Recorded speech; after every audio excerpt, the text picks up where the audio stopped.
Coming up, our Hoka Hey Challenge update with Chris Story. I'm Chris Story, and this is your weekend Hoka Hey Challenge update. Coming your way thanks to Lower Peninsula Power Sports, bringing the open road to you with a full line of Yamaha motorcycles. Stop by their showroom just out East End Road and get your knees in the breeze. Latitude 59, your home for all things gourmet, the place where everyone knows your face. Latitude 59, the home of the Hoka Mocha. And the historic Salty Dog Saloon at the end of the road on the Homer Spit. Order your sweatshirt today at thesaltydogsaloon.com. The Hoka Hey Riders are 7 days into the challenge, facing extreme temperatures and very complicated routes with twists and turns. This challenge is not for the weak of heart. These guys are true road warriors. Now we go to the Hoka Hey hotline and check in with Adrian Sweeney at 3:30 this morning. Hi, this is Adrienne reporting in from the Driftwood Inn on our Hoka Hey Challenger, Alex Sweeney. Yesterday, Alex rode 951 miles and reports that he has traveled 4,700 miles so far. He did take a couple of power naps yesterday and started off at 2 a.m. local time, traveling through the Arizona's Grand Canyon, up through Monument Valley, through Utah, and into Wyoming, arriving at the 4th checkpoint in Rock Springs at 5:30 p.m. yesterday, just in time to find that the place offering showers closed 30 minutes before he got there. He received his new map with directions to the next checkpoint at the Harley-Davidson dealership in Missoula, Montana, 1,351 miles away. He then rode halfway across Wyoming towards South Dakota. He called us at 11 p.m. Alaska time, 1 a.m. local time, to let us know that he was camping out just east of Casper and promised to sleep at least 5 hours. He did tell us one story that we got a chuckle out of. Yesterday, he pulls over to take a break in the Navajo Reservation in Arizona and puts the kickstand down. Only it doesn't hold, and he drops the bike on his lower leg and can't get out from under it. It's hot, he's sweaty, wiped out, and he just doesn't have the strength to lift the bike off his leg. He looks over to see an elderly Navajo Indian woman who offers to lend a hand. His pride is wounded, but when she offers to help, he accepts. She reaches over and gently pushes on his pack, and the bike magically stands up. Alex thanks everyone for all their prayers and support and promises to keep it safe. If you would like to track his progress, go to www.thedriftwoodinn.com. And that's our report from the Driftwood Inn, wishing everyone a great day. Thanks, Adrian. I caught up with Bill Cody briefly yesterday. Listen. Yeah, I was coming along, and was in this place called Medicine Hat. I think it's Medicine. No, Mexican Hat. And we're following up a road, and it goes into a box canyon. Just sunsetting, all real pretty. All these neat rocks all over the place. Looks just like the Roadrunner scenery. And I see this box canyon. The road keeps going, and all this signs start saying, hazardous, dangerous, people die here and stuff. The road turns to gravel. 14% grade. I think that's what it said.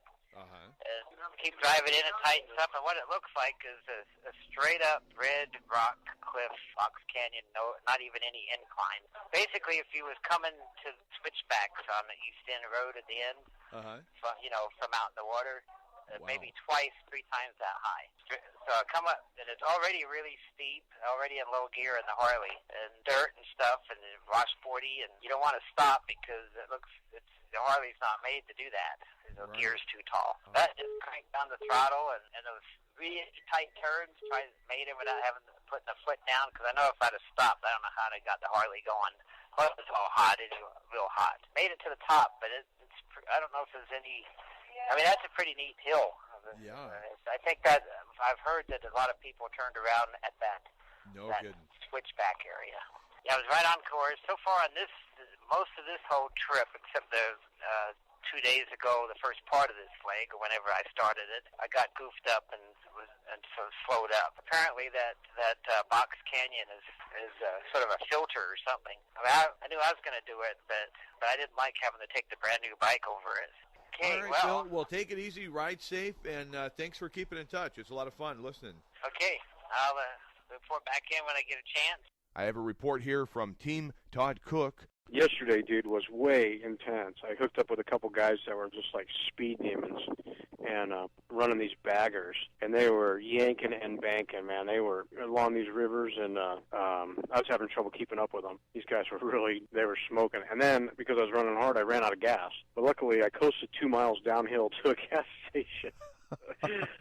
Then you didn't have to push it at all. I mean, you literally just coasted in. Right to the pump. Wow. And then 4 of us headed out from there to Wyoming, and these guys were just smoking, and we were going through canyon country, minimal guard railing. You know, there was tar snakes and sand. The road, you know, was a little slippery in spots, and it was just about the last couple miles. One of the guys in the back, he was in front of me. He waved me on past him, and he just backed off. And later I said, "Well, what's going on, man? You okay?" And he said, "I just got tired of running that hard, and that you're focusing so much on technique, and because if you goof up, you're going over a cliff. We're talking like thousands of feet down. I mean, wow. It was intense. The intensity level was something else. For miles, we were going like that for a couple hours, hooking in through these turns, and it was a blast, but it took its toll. But when we all got back to the checkpoint, man, we were wasted. But I bet took a good long sleep. You know, actually, yeah. Last night I slept longer than in one night than I had the whole time I've been on the course. We were leaving out of we left out of the checkpoint yesterday, and we were gonna head to Missoula. That's your report today from the Hoka Hey Motorcycle Trail. Stay tuned right here to your Homer Hoka Hey headquarters as nearly 500 bikers make their way north to Alaska and to the end of the road here in Homer. A big thanks to Boardwalk Fish and Chips for making your Hoka Hey updates possible. Go out and have some fresh halibut on a stick or a Boardwalk burger today. That's Boardwalk Fish and Chips on the Homer Spit. Petro Marine Services and Petro Express, fueling Alaskan cars, motorcycles, homes, and your Hoka Hey Challenge update. Top the tank at Petro Express. And Rhonda Johnson with Alaska USA Mortgage, making the American dream of homeownership a reality every day at RhondaJohnson.net. Chris Story here saying so long and ride on.